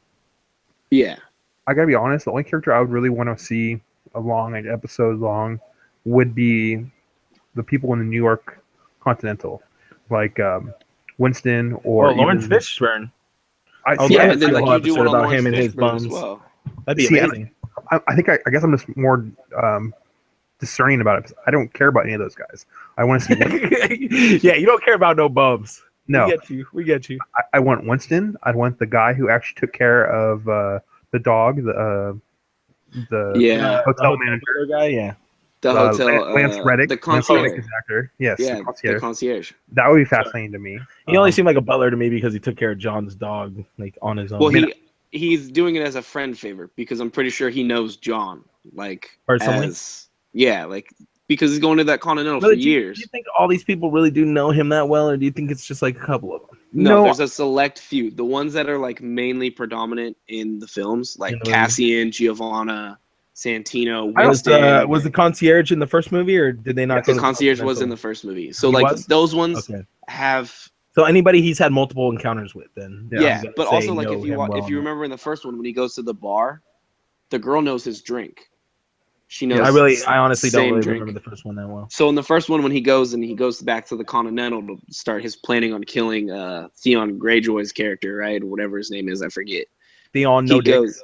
He goes to the bar because that's where Winston is, and he's talking to Winston, and Winston's like, "No business on Continental grounds, whatever." And he's like, "Okay, it's personal," and he like just walks away and he sits down at the bar.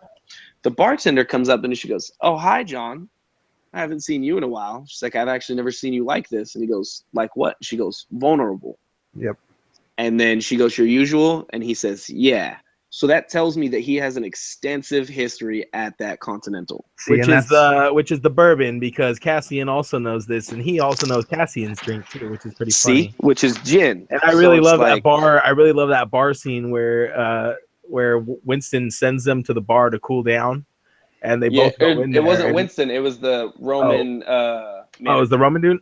Okay, well, he sends them into the bar basically to have a drink and cool down, and it's the funniest like have a drink cool down moment. Like I think most awkward scene ever. Like because they were just at each other's throats. They were about to kill each other. Yeah, they literally crashed through the glass of the Continental, and then they both like kind of stand up, and everybody's like, and they're just like, "Gentlemen, go have a drink. Go have a drink. Gentlemen, there is no business to be conducted on Continental grounds."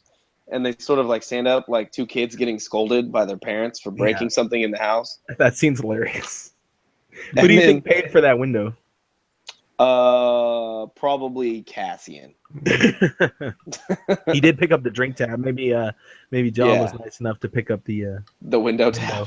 Maybe that's why Cassian paid for the drinks, so that way so he wouldn't have to take care of the window. For the window. You know the Continental much more expensive. Yeah, I don't really. Neither of them paid for that window. Yeah, I don't really see them receiving a billing. They probably have some really good insurance at the Continental. At most, I'm gonna need your billing address for this window. Come on. Don't worry, we have insurance isn't gonna cover this. We have everything from bullets to grenades coverage, so we're good. Yeah, they probably have like an evil corporation insurance that covers window fights. Do you guys really see them as an evil corporation, or are they doing things that kind of sometimes need to be It's just like a morally ambiguous. What's your lookout on that? Do you think these assassins what do you think their main purpose is? Knocking off other assassins or killing politicians? Shit about other people's lives. See, I think this was unique because like we talked about earlier about it was pretty much a civil war between John and everyone else in the organization, or Santino and everybody else kind of got drawn into it. I think this was the rarity because everything else was interesting to me because when Cassian, his big contentious issue with John was him killing Giovanni, and he used the word, "This is my ward." This is with a capital W. There was a name for it. It was like he said his ward, my close friend, and someone that I'm very fond of. Yeah. So he had been working with her for years. Like he was her bodyguard, man. Yeah. So there was a difference. Close with someone when you're with them 24/7. So I thought that was kind of interesting. Which one are we talking about? Cassian and Giovanna? Yes. Yeah.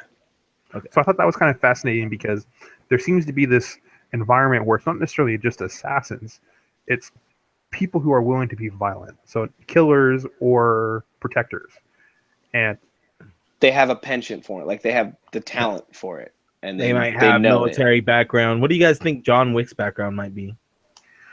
I wouldn't he was say ex-Navy, ex-Ranger, something like that. Any of that. No, I wouldn't say any of it. He's straight from the streets that would be of a New really York, interesting raised by the Russian story mafia, to see alone too. To be trained into he's a trained killer by the Russian mob or mafia, whatever they were, because they knew him. So. The boss knew him from when he was like a young upstart. I guarantee you, because he said John Wick buried the bodies that laid the foundation for what we are today. Yep. Basically, he killed the people that tells you were in charge before the people that are in charge. John Wick, John Wick did something in his past to shake the whole foundation. I think this also comes back to the idea about America. I'd like to see that the other world too, because if you notice in New York, it was kind of almost like gangs. Like there was the Pigeon Man, Lawrence Fishburne's character. There was the Continental, which is affiliated with the High Seat. But over in Europe, they had the families. they didn't really talk about like any other organization. It was just the families ran everything, and that felt much more like an EU or a federal type of building, a federal organization compared to New York in America, where it felt more like states, underground like, operation. or it felt like just people who had power who shared themselves among.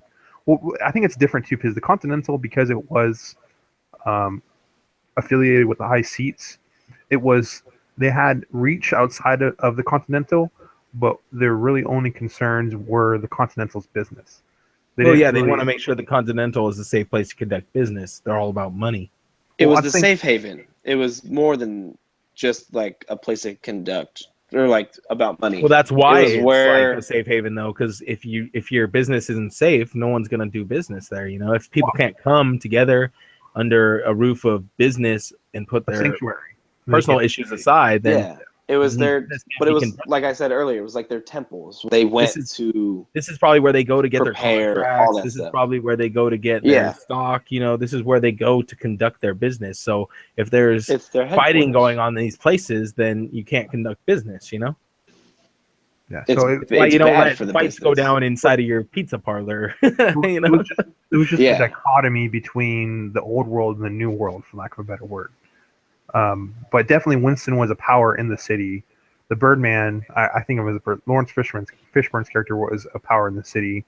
Santino, even though he was from outside, he kind of wanted to be a power in the city. Yeah. So that's what his main goal was to become. That's why it kind of felt like gangs more than anything else. It felt like. Well, Santino wanted to make it a gang. To me, it felt like mob families. Like Santino, I feel like wanted to bring everything to light and make everybody know that he was in power of whatever, like this organization, and he could. I feel like his sister was drop of a hat. I feel like he just thought his sister wasn't power hungry enough, and he wanted to like expand territory and grow business. And he wanted to be. He was aggressive about it, and she wasn't going to do that. She was going to run it the same way her father did. That's why her father entrusted her with it. Why he willed it to her. I think he was too hot-headed and I gotta be honest. I think you're giving him too much credit for it. I think he was just a spoiled little asshole whose father overlooked him, and he was embarrassed. Yeah. And he wanted what was his, what was supposed to be his, and he wanted what was everybody else's though too. He couldn't just stop with what was his because his next site was New York after that. Yeah, I think psychologically, it's pretty much exposed him as a character, like right off the bat, just what kind of personality he was. Yeah, he was a spoiled little bitch. When John said no to him, what did he do? He burned down his house. Yeah, he got mad and he threw a fit, like Kylo Ren. Yep. Yeah. But no, like I feel like that was part of like his psychology as well, though. As you said, he was a spoiled little kid. What do? They act out, right? Yep. He acts out in killing his sister, and then acts out again because he has to avenge his loved one, like he says when John Wick calls him. I think actually that was my sister. That was stupid. I think that was the opposite. I love my sister. I think that was the lie that he said to everyone else. I think he didn't act out. That was kind of the facade that they tried to give it to you. But if you look deeper underneath his mentality and how he acted with everyone else, especially at the very end when he runs the Continental after everybody gets killed, like a little beezy. Yeah. So his sister, he was being a child. He didn't have the ball. Yeah, I see. He is a little child. To do it himself. So he got John to do it because he wanted to leverage him, because he wanted to feel powerful over John at the same time to do whatever he did. And then, like every other spoiled child who breaks the vase or whatever in the house, he just wanted to blame it on somebody else. Oh, it's not me. I didn't do anything to kill my sister. Even though everybody knew it. Yeah, it was John. Yeah. He's the one who was at fault. I had to avenge my sister. I had to avenge my loved one. And I think everybody saw that. I mean, look at Winston, like you guys are pointing out earlier. Winston's mentality towards Santino was absolutely disgusted. Yeah, he was disgusted with this selfish, self-centered, despicable person. He was a brat. He was literally a brat. And I think that's why he respected John so much, because he knew this John was a man and he dealt with his problems. Exactly. Yeah. He faced up everything, and even if John did something wrong, John dealt with the consequences himself. He knew what the consequences of all his actions were, and he was always prepared to deal with it. Yes, and that's he always had a plan to deal with it. I mean, I don't think he saw his house getting blown up. I mean, that might have been the first. That might have been the one little thing he might have mislooked, but after that, he definitely didn't take. Well, I feel like he knew Santino was going to react like in a volatile way, just not like that. Like, instantly, because he felt like Santino knew not to touch his home because that was where Santino was out of his damn mind. Yeah, that was like his one safe spot. Not even the Continental was like as sacred as his home to him. Because that was where he had his memories with his wife. It was like his fortress of solitude, the one thing that reminds him of home. I find it was kind of fascinating. That makes him feel like a human. I thought it was fascinating with that scene where Santino in the very beginning is talking to John, trying to convince him to take his marker and do what he asked him to do. Like I'm a huge fan of writing that alludes and foreshadows in a way that is very subtle, and in hindsight it's very clear. Like if you listen to his exact words, he was saying, "This house that you built is half of mine. Everything that you have in this house is mine because of me." So I felt like it was an interesting perspective because you look back, and of course, blowing up the house was what he'd already thought about. He already made his decision. He knew he was going to do it anyways. He took what was his. Yeah. So I thought that was fascinating how they wrote that in as a way, and more importantly, they very subtly, like so subtle. If you listen to his words exactly, kind of like in the Saw series, like if you listen to Jigsaw's little rhymes, way he talks, the way he presents himself, he's never lies to you, like ever. So if you want to get out of something, you have to listen to him very carefully. So Santino, he very much shows his hands, his card hands, his cards in his hands immediately when he's talking to John. So I thought that was pretty smart, pretty nifty with the writing team. Oh, that's cool. I didn't really notice that at first. Hey, Ez, I got a quick question. Shoot. Was one of your nephews in our chat? Yes, that Wizard Lizard was my nephew. When I left the party, he was there, and I think he come on for about 5-10 minutes, and then I wasn't paying attention to the chat, so I didn't see him. I think I saw your brother picking up pizza. Yep, he was there. He picked up like hella pizzas. That's what's up. So yeah, we all really highly recommend this movie. It's definitely, if you're an action person, definitely watch it. Action, yes, but it's also like it's simple, but it's also like super rich in story. Exactly. Good words. It's not. Yeah, it's not like shallow. Really, there's a lot going on. It's a hidden. It's like an iceberg. You only see the tip, but if you look like super deep, it's ginormous. They leave a lot of mystery and a lot of details to be explained, or for you to just fill in the blanks with your own imagination. They want you to explore it with thought. Like they want you to think about this movie. And one of the things I'll say too is I laughed quite a bit of times, like during this movie. I don't know if that's I don't know if that's not healthy or not. But some of the killings alone were really funny. Like, oh man, there was just some times I'd be like I felt like I was like, damn, like every 5 seconds when he's killing people these crazy ways and stuff. Oh, it's just nuts. I will say that they need to invest in some better henchmen, because every henchman's idea was to run directly at John head first.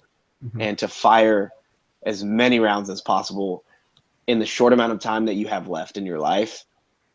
And then his buddy and henchmate, I will call him, had the very same idea, but instead of going maybe right, like henchman number 1 did, henchman number 2 would go left and meet the exact same fate. And one other thing to the crime lords is like, don't even invest in the body armor, bulletproof stuff, because your guys are usually getting headshotted. So just make them wear helmets.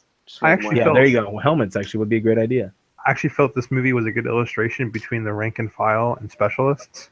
So the rank and file were all the people who died because they're trained to use numbers to overwhelm somebody. Yep.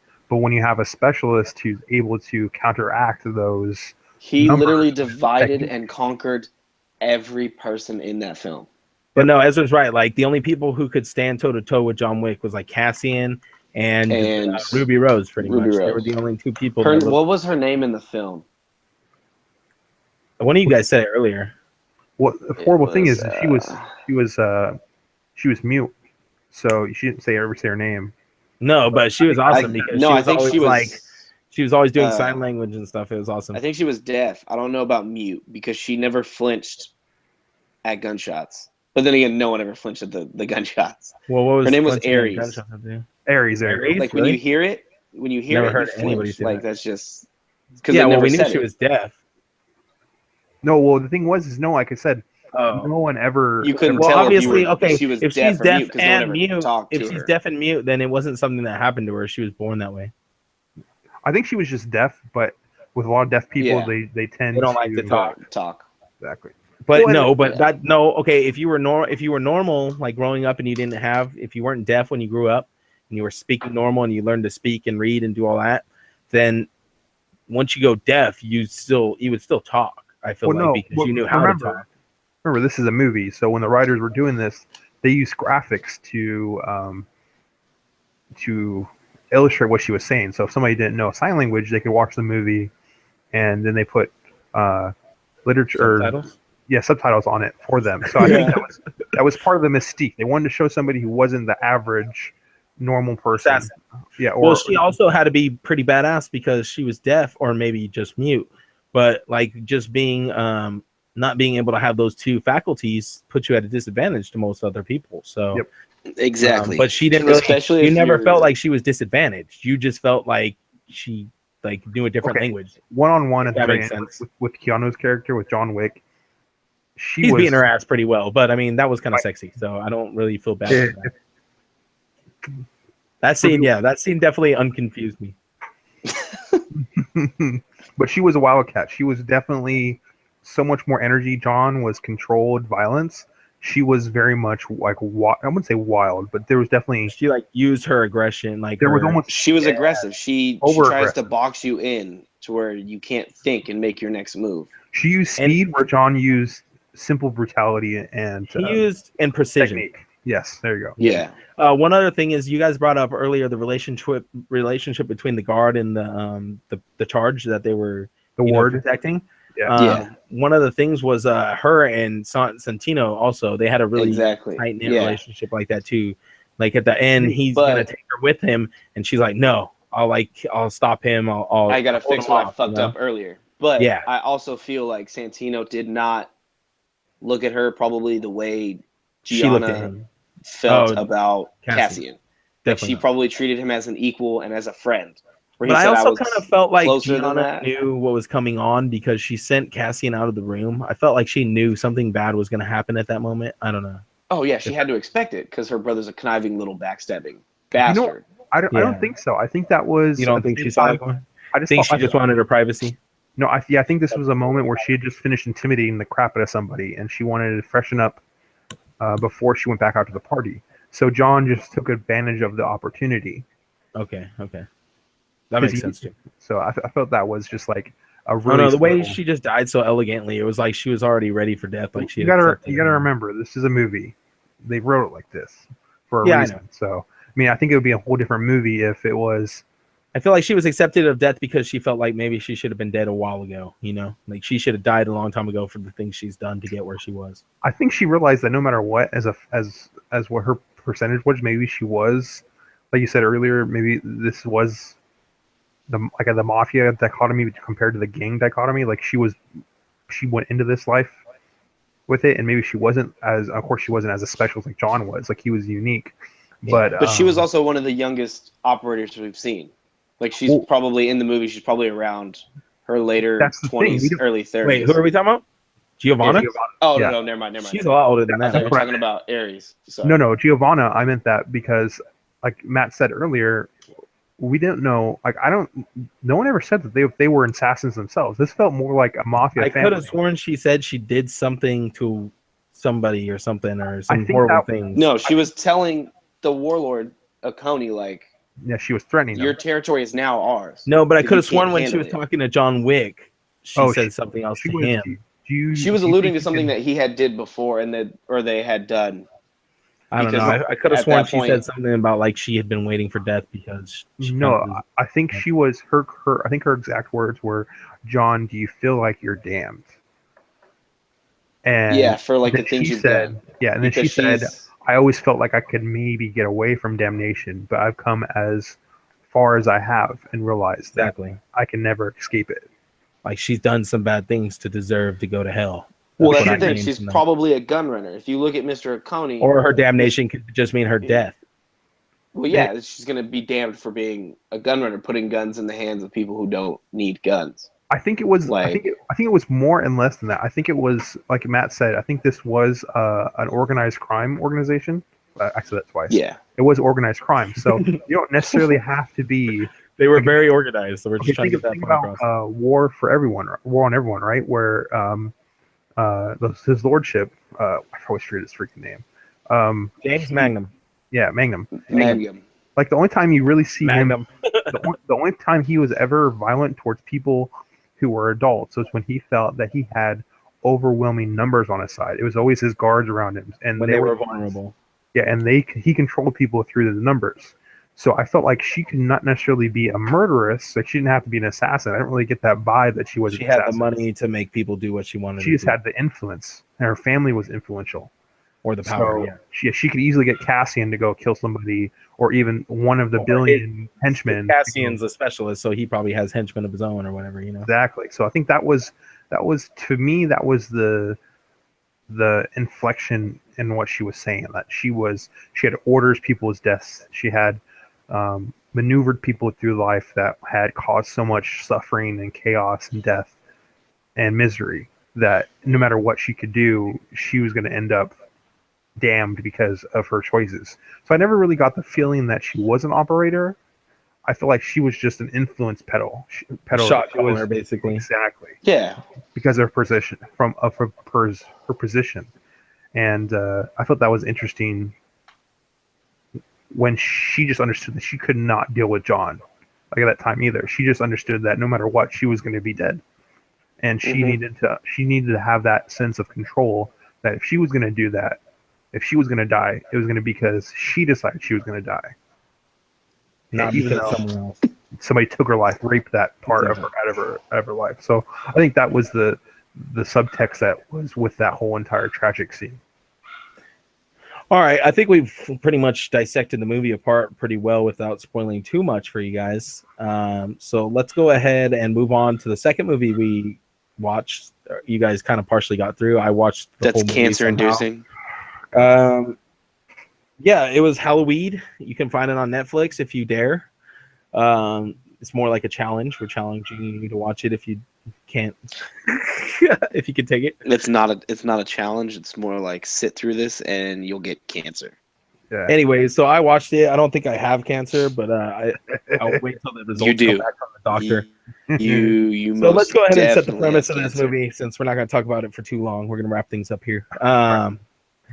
This movie is about a guy whose father was a serial killer, and the dude's father gets executed, and he is there to watch it with his half brother. Tom Sizemore, of all people, is the one who's getting executed right now. Who are the two main actors? You guys know who they are? One guy was totally like lowbrow. Yeah. The other guy was the other's name is Rex.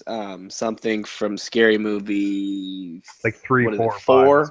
Oh, it's the worst one. It's the horrible Scary Movies. Huh? Yeah. Okay, here I'll give it right now. I IMDb it for you guys. Let's see. Okay, so Simon Rex is his name. Simon Rex and Shannon Brown. He was in Scary Movie 3. Yeah, and Shannon Brown is the no name guy, Trent Modine. He's the guy whose father is the serial killer. They also have Danny Trejo in here. Jason Mewes comes in here. They have the dude from The Office, Jim O'Hare. Yes. Tom Sizemore's in here. Yeah, there's quite a few people in here, but that doesn't make this movie any better. All people who have passed their movie or D movie stars. Like, I actually just heard that Jay and Silent Bob are trying to come back. I think they're trying to bring back another movie, which I wouldn't be opposed to because I actually like the Jay and Silent Bob movies. How'd you segue from this movie to Jay and Silent Bob? Well, just because Jason Mewes is in this movie. Oh yeah. Also, okay. And he's Jay. Also, they have Andy Milonakis in this movie. Oh, Andy Milonakis, that was my favorite part. Dead, so, I did too. Dude, how has he not aged at all? He looks has exactly a disease. The same. No, he looks younger. Yeah, he has a disease. I'm serious. He has a disease. Is he Benjamin He's like Button? 40, bro. How old is he? Is he like 90 now?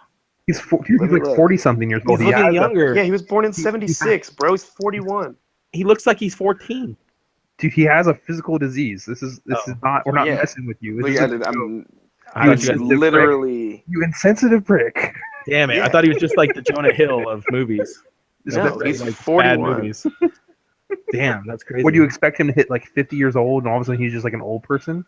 Yeah. Okay. No. This isn't Japan. It's not like they hit 35 and they instantly must have he must be cursed with the fountain of youth. He has a growth hormone deficiency. Really a bad disease to me. I just looked it up. It's just a growth hormone deficiency. It's not a very bad deficiency. That is a very bad deficiency. That's probably the best way you could be 15, deficient. Even when you're like 60. The horrible thing is though, as a child. Imagine sitting there at 35 and try and get like a date, and the girl's like, "Oh, I'm sorry, I don't date 15-year-olds." So there's like I'm old enough to be your grandfather. But you're also inside a bar, so she can't really say that you're 15 because you're probably going to get kicked out at that point. What are you going to sit there and pull out your ID every single time you're trying to hook up with a chick? Or you just wear your birth certificate on your shirt. Get that graphically enhanced onto every T-shirt you own. Yeah. I thought you were laughing at my I am 41 years old. I have you know. I'll have you know. Pedophile's delight. My name is Phil. I'm 41. The boy who never ages. Yeah, he looks like 12, but he sounds like a 6-year-old with emphysema. Damn, he does. He doesn't sound like that though. He still sounds like a child. No, not him. Just yeah. But like, so the movie's about these guys. Guy's dad gets executed. Pops a boner while he's dying. That's pretty gross. Bad. There's like a lot of gross. There's a lot of really gross Tom's boner and fart jokes. It's raunchy. It's really raunchy. Like I even told these guys about it, and Jalen said he liked raunchy, and he even realized it was like too raunchy for him. But it wasn't too raunchy for me. It was just dumb. There was a couple of funny parts though. I thought like there's one part where the one dude's trying to get a ride, so he's like trying to hitchhike, and it's the two brothers together, and Shannon Brown's character is like putting his thumb out. And no one's stopping, and so the other guy, what was his name, Rex or whatever, Simon Rex. He goes out and he's like, "Dude, you don't know how to do it right. You're never gonna get anybody." So he goes up and he starts like acting like he's giving a blowjob. Basically, he starts giving like the signal for a blowjob, and this trucker instantly pulls over. So they hop in the truck with the guy, and the whole time he's trying to give this trucker a blowjob, and the trucker's like, "I didn't want." He's trying to give him a hand job. He's trying to give him a handy, and he's like, I don't want it. And he's like, well, why'd you pull over? Like, he's like, well, because I thought if you're that desperate, you must really need the ride. So basically, the dude's like, his friend's like, dude, why are you trying to get, why are you like pushing this guy into giving him a hand job? What? Like, my hand, he's like, my silky smooth hand isn't good enough for your trucker cock. See, that was all funny. Your big, fat, juicy trucker cock. Okay, I got to be honest. Why do you remember every word that he said, though? No, because you said the other part, so it made me remember that. I got to be honest. This movie was by far half funny, half utterly ridiculous. If you love movies that are so bad that they're good, this is right up your alley. There was no production value at all. When I saw the very first scene with the animation, $40 making this movie. no, when it looked like my nephews that did the animation for the very first scene, oh my gosh, that was so bad. But nonetheless, go ahead, Matt, take it back. So then, so the guy's like, why are you trying to give this guy a blowjob so bad? He's like, what do you think? I'm gay? You think I'm gay? He's like, I'll suck his dick so good right now. He's like, I'll prove I'm not gay. To prove that I'm confident in my sexuality. I was like, okay, so Matt, explain this to me. Where were they going in? Why? I don't remember that part. They were going to move. Okay, so they were moving because they didn't want to be known. The Trent Modine didn't want to be known. Okay. He didn't want everybody to know that his dad was the infamous serial killer because he got treated like crap in that town. He literally started walking down the street and people were throwing crap at him. That was pretty funny scene too. They towed his car away because his dad towed his car away. So then, like, basically, the premise of the movie is they move to this Moose Heart town, and as soon as they move there, people start dying. So instantly, you know, he's really worried about the fact that if they find out my dad's a serial killer, they're gonna think I'm also a serial killer and I'm killing all these people. So basically his idea is that they're gonna catch the serial killer before the cops do. It's their job to catch the serial killer before his identity gets leaked, and they just blame him for the murders. Exactly. Okay. So, and then from there on out, it's just a bunch of raunchy jokes about dicks and butts and farts, and there's like some really gross scene with this dude in his underwear, and the guy thinks he's making out with the girl of his dreams, and next thing you grabbing know, her ass, but he's grabbing this nasty skid marks, That was so bad. old fucking weird, that part was perverted child molester's ass. I have to admit, the funny part to me was the killer in the town was the baby mask. Yeah, he was a baby mask on, and he had a clown like uniform. No, it was a onesie. Or like a onesie. Yeah, it was like a duck onesie or something. And then whoever did this, whenever he killed anybody, they instituted that little crappy like creepy kid baby laugh. Yeah. So that to me, every single time he murdered somebody in the most horrible way, and he did like that really ridiculous kid laugh, I laughed every single time he murdered somebody. That's funny. Totally not serious. Taco had that mask last Halloween. I was just going through some of my old Instagram pictures, and I saw him in that mask. If he wears that to work, I will punch him in the mouth. You better put the onesie on too, then. No, like you doubt me. I would hit him. So in the mouth. okay, there is another couple funny parts. Andy Milonakis is selling weed with Simon Rex and Jason Mewes, and they want to put everything. Are completely retarded. Media. They're like, they don't know what they're doing. And Andy Milonakis is just like, why did I get stuck with you two idiots? Like, yeah, it's hilarious. Yeah, they're like, oh yeah, let's just put our name and our address and tell them where they can come get it from on Facebook. And like, he's like, yeah, so the feds can come get us right away. Good job, guys. Like, you're retarded. Other than that, I don't remember too much. Oh, okay, there is another funny part. The Simon Rex is describing the Connor guy, which is like the mayor's son, and he's saying how hot he is, and he has like these 6-pack abs, and he must be a model. And you see the dude, and he looks like who's that guy that used to have? He looks like Jim Gaffigan's. Or no, the funny guy Anderson, Louis Anderson. He looks like a Louis Anderson clone or something. Had sex with the guy I just said. With the guy you just said, yeah, Jim Gaffigan, definitely. Yeah, Jim Gaffigan. And I was like, wait, he said he had a 6. I was like, am I like not seeing this correctly? Like, am I that tired that I'm not seeing this guy correctly? Totally gay. Like that was just the undercurrent for the whole entire thing. This dude was so well. The gay. Connor dude also gets like 4 fingers of his butt and doesn't. And ends up being gay at the end of the movie, also. Yeah. And just I'll spoil the movie because you guys don't really deserve to watch it because it's that bad. The killer is like the current mayor of the town. He kills off the guy who's running for mayor. Then he kills off. And his name is what's the mayor's name? It's Mayor Price. And his slogan is "The price is right." He should have been executed for that shit off the get-go. Also, the funny part is that chick Brittany. Do you remember that part? Beginning? Yeah, where they're telling the stories, and there's that girl Brittany, and everybody's just like, "Oh, shut up, Brittany! Shut the hell up!" Like she goes to tell a story, and they're like, "Brittany, shut the fuck up!" Like everybody just like. And then she's like, "Great story, Greg," and he's like, "Brittany, God, just shut up!" At the very end, yeah, she's like the only one being nice to him after everybody found out he's like a serial killer. Yeah, he's like, "Oh, and then he's off, like, Brittany." He's like, "Oh, I'm sorry." She's like, "Brittany, I know what you mean. Like, I get it." Okay, I don't remember this part like clearly because I think I was skipping through it at the time. It was when they were at the library and they were like just like talking to each other. And there was this one big dude named like Greg or like Pete or something, right? And he's sitting there talking to the main character and he's just like opening up and telling him about his life and everything. And then he ends up getting yes, the suicide counseling part. Yeah. About that. And he gets distracted by one of the other ladies and he starts talking to her and she starts congratulating him on doing such a good job with. Oh yeah, because he talks to the guy, and the guy goes away, and he's all happy. Like he goes away, and he's like, "Okay, I finally know what I need to do." And he walks away like because he tells him straight up, he's like, "You're ugly as hell." He's all no. He's like, "There's somebody out there for everybody, but probably but maybe not you." Like just straight up. So he's supposed to be a grief counselor, like a suicide counselor. So he tries to get in the other girl's pants, and she's telling him how good a job he did. And then out of the corner of your eye, you see Greg just walk over to the banister and look down, just jump off, jumps off, and no one, and those don't even recognize that he committed suicide. The whole entire grief counselor group away from. Well, the funny part is that he doesn't die; he just falls on this table. No, yeah, and the guy who runs the thing comes out, and he's like, "You're gonna pay for this out of your pocket." And he's like, "Clean this shit up. Clean this mess up." It's just like that was so funny. What is wrong with you? It was a funny ass part. I forgot about that.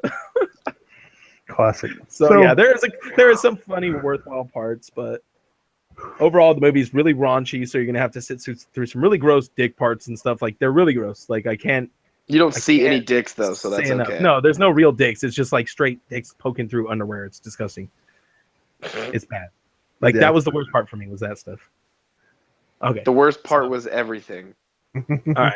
So we're done with the movie reviews for tonight. I think we're gonna wrap this up here in a second. I just wanted to share something with you guys because I just today I took a picture the other day on my Instagram and I hit more likes than I've ever had for one of my own. Wait, we got to press this first. Okay, so if anyone doesn't know, if anyone who listens to this podcast doesn't know, our friend Matt Pablo, Major Reaction, is a consummate ACBA presenter and amazing. And what that means is it stands for Articulated Comic Book Art.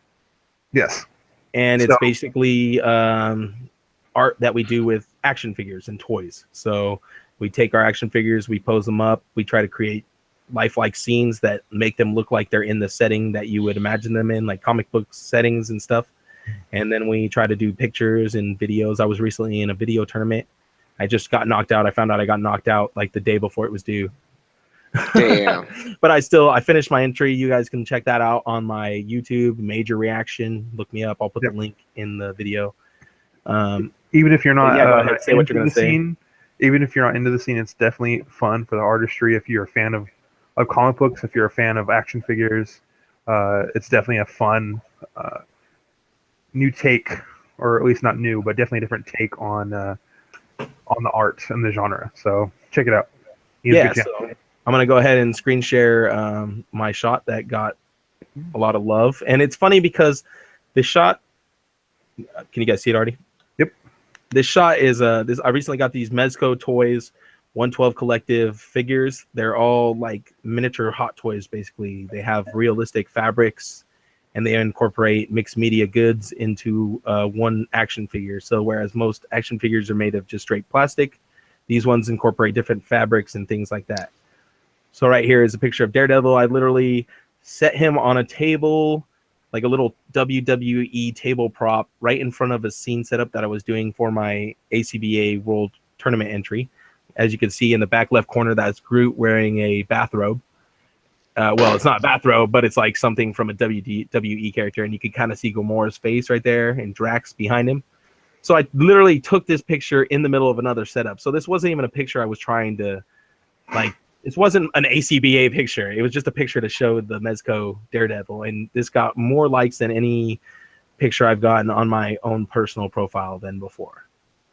So, like, yeah, I'll show you guys a couple other of the pictures, some of my other pictures that I've done, so you guys kind of get a feel of what ACBA is. So here's this was from my second round video. It was a heist video. And then here's 9 of 9 shots I took during the month of January that I really liked. So yeah, you can follow me at MajorAction_IG to see more of my ACBA, and give me a follow and check out my YouTube if you're interested in seeing what I do. Thanks for letting me share that, guys. I would definitely follow him, though. He does do a lot of creative stuff with a lot of his shots, and they are very, very artistic. Like, it's not just he makes them fight in every scene. No, he stages everything, and he looks at it from like a storytelling point of view. Like, he makes everything try to tell a story in just his one shot. So it's actually pretty cool. Thank you. But yeah, no, I've been into it for quite a few years, and it's a hobby that takes up a lot of my free time. So like when I'm not working or doing school stuff, I'm doing ACBA or watching movies with these guys. Yeah, and then cancer. I'm doing ACBA and whatnot. Do you guys want to share anything else before we take off? Nah, dude. No. Go watch the shit out of John Wick, though. Please. Yeah, watch the shit out of that. Just watch it a lot. Like, watch both of them. Watch the first one and the second one. Yeah, watch the first one and then watch the second one.